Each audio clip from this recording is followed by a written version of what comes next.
morning. And if you're wondering, yes, my name is really Shiny. So it's a real name too. So, how many of you here are HIM background? Just trying to understand my audience. Okay, so very minimal. So I'm assuming the rest of you are IT background or clinical.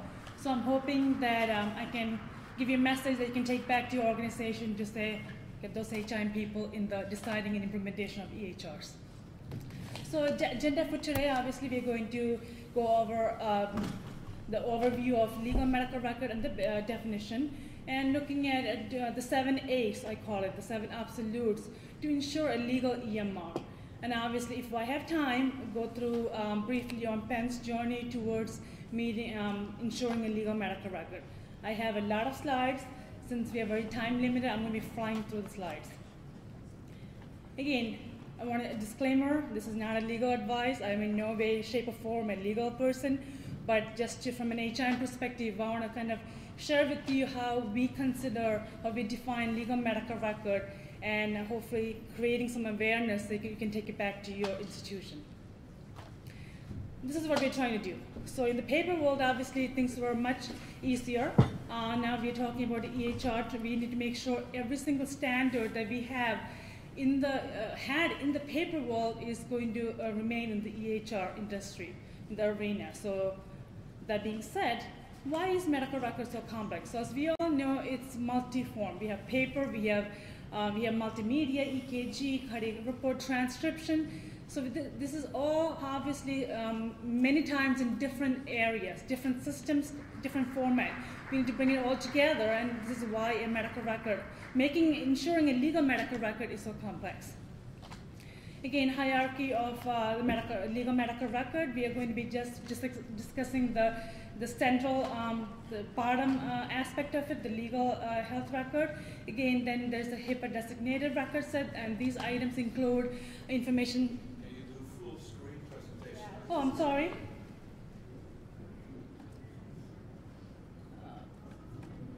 Apologize, thank you. Again, the designated record set is items like your billing records, again, minimum necessary, and the discoverable health information, which is the metadata, the data about the data, your alerts, stuff like that.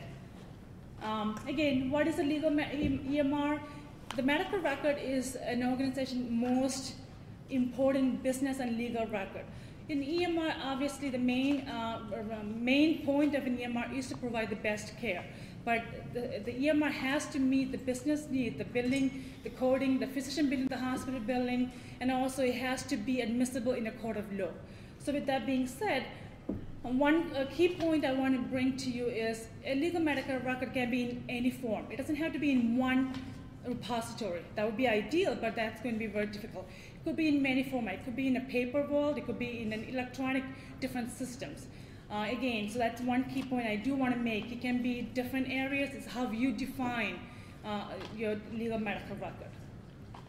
Again, this is a definition of EMR as per AHIMA, who's Association of Health Information Management Association, where the HIM folks belong to, our national organization. They define EMR as it serves to identify what information constitutes the official medical record for evidentiary purposes, again, to be used in the court of law. Again, I won't read through that, but for Penn, that we have a legal medical record policy. We don't call it legal medical record.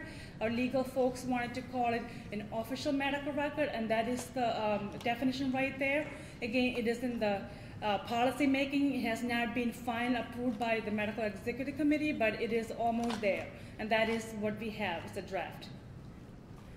Again, the background on legal medical record, obviously, like I mentioned before, is the legal business record of an institution. Again, it should be maintained, it must be maintained in a manner that complies with the federal regulation, the Department of Health, Joint Commission, obviously the physician, the professional practice standards, Medicare, and other billing guidelines, and obviously, most importantly, the legal standard.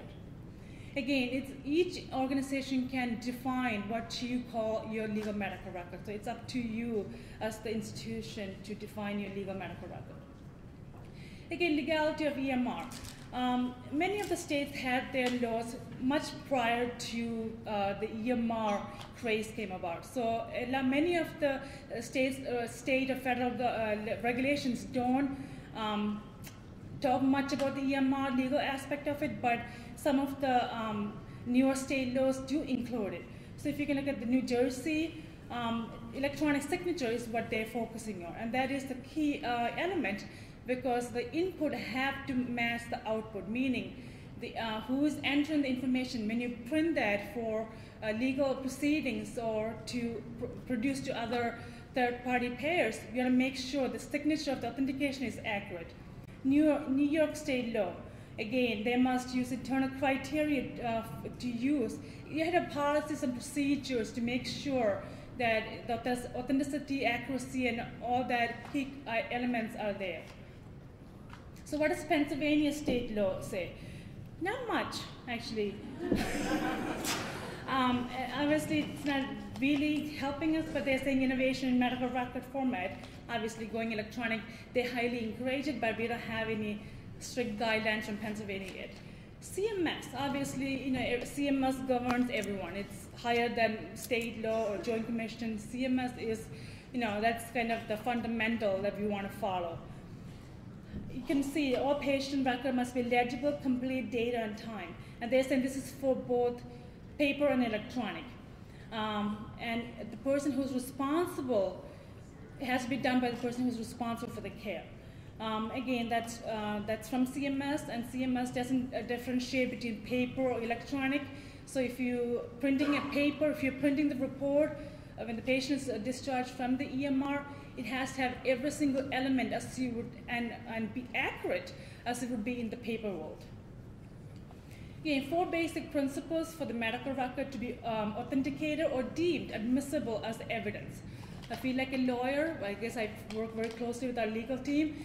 This is very critical, obviously documenting the normal course of business, keeping regular course of business are made at or near the matter record. So for example, if I took care of a patient yesterday, obviously you don't want to document 2 months later. So you want to be documenting as closest to the time it happened. Again, made by the person who in the business within the knowledge.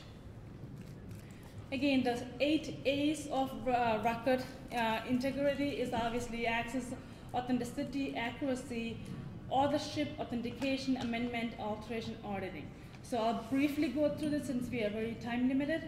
Again, access, ensuring who can access. Again, who can print and fax information, and providing who can download. Printing is very critical. We at an HRM department at Penn, we make sure we don't give everyone print access when they request our legal medical record access. We ask that one access, we ask for what purposes do you need print access. So we want to make sure access, faxing, downloading, like who can do all this. So again, having policies. Again, who needs to see the entire record? Do we need to look at role-based access? Authenticity. Again, making sure electronic information has not been altered. Data integrity must be maintained through good information management principles. Policies, procedures is a must. Obviously, that having policies alone is not going to help us. We want to make sure we provide adequate training and kind of reinforce that aspect. Accuracy. We all know this. It has to be accurate, but the author who is making the entry is responsible for the entire record. So for teaching hospitals, it becomes more challenging. For example, if I, as a resident, wrote and copied and pasted, it's a huge issue in the EMR arena, and Dr. B, as the attending, came and said, I agree with the above, and wrote his own 1-2-liner.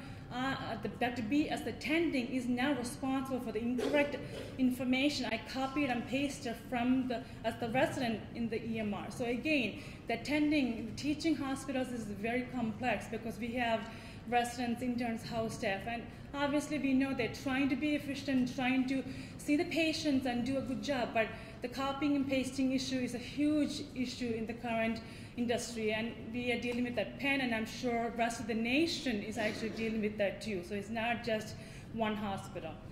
Again, why HIM people get so hyper? We as the medical record custodians is called upon to authenticate records in a court to say that, you know what, I know the process, this is how it works. So that's why if the IS guys here, you think, what is wrong with that HIM lady? That's why. We are not crazy. There's reasons why we act the way we do, okay? Authorship. Obviously, again, who may document in the EMR? This is all going to be linked to your organizational policy, all need to be defined. Again, I want to comment that I can actually give a one full day of presentation on copy and paste issues that we have seen. Again, emerging issues with EMR copy and paste, it's a huge issue. So we want to make sure, like how, again, you don't want to cut that off. You want to provide that to the clinicians, but putting limitations and guidance and training so they can use it in the right way. Again, I have a slide in here, but since we're time limited, I'm going to skip through. Authentication.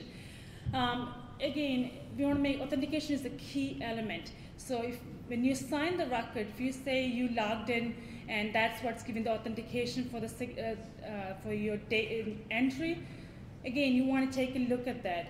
CMS guidelines actually states all entries must be legible, complete, must be authenticated and dated promptly by the person who's responsible for the service. Again, does the EMR output match the input? When you print out a document, let's say a progress note that you documented in the electronic record, does the dating and timing show the exact time that you actually documented? Or is it showing the date time that you actually logged in and were looking at the record? Again, authentication issues, you want to make sure, do you have a second level of authentication? You know, before an entry becomes final, is there another alert saying, are you sure? Again, second level of authentication.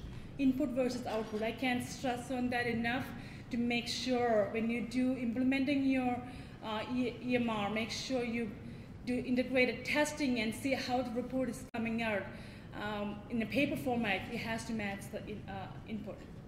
Amendment, same guidelines. When you're making an amendment in the medical record, make sure that it indicates as an amendment and not like an original entry. Very critical. It is the same guideline as the paper record. Again, talking about the downstream systems. If you make an entry, an amendment today, but the information guide sends you medical records, legal medical record or the repository, is it going to the downstream systems? Do we have mechanisms to make sure the legal medical record has all the amendment in the right order? Creating an error, paper or electronic, same guidelines. In the paper world, we say, okay, if you make an entry, we all know you have to change single line, initial and date. Again, we had to make sure we somehow get all this in the electronic format too. Obviously, audit trail is going to be huge, and I think we are going to be asked for more audit trails as lawyers and court becomes more aware of the EMR aspect of it. So again, we don't want our IS folks in the courtroom. We want to make sure we get everything as we can in the legal medical record. Alteration, again, alteration is making intentional changes. We don't do that, but that's what we want to make sure when a document is altered, change, it is in the right format. Auditing, this is the 8th A, absolute. So doing an auditing, make sure the first 7 A's are met. Everything is working the way it should. Again, doing auditing, doing integrated testing before going live with the EMR is critical. We right now are doing that at Penn. We are rolling out an EMR module for our non-physician discipline clinicians, and we are actually working with IS doing integrated testing and auditing our output versus what is an actual I don't want to say the vendor name, in the actual EMR. So again, doing auditing, not just after the fact, even before you go live.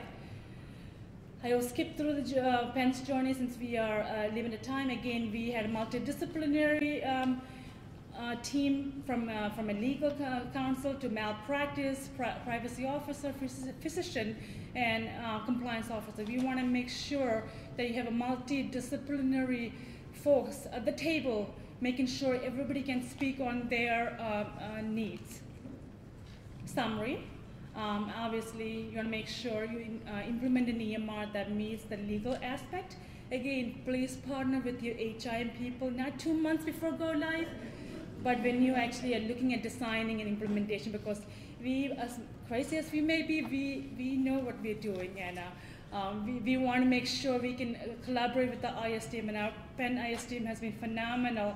They've really embraced our working together. So again, we know, I want to use an IS terminology, garbage in, garbage out. We want to make sure that we implement an EMR that meets all our needs. With that being said, these are some resources. If you want to read at your spare time. Questions? Excellent.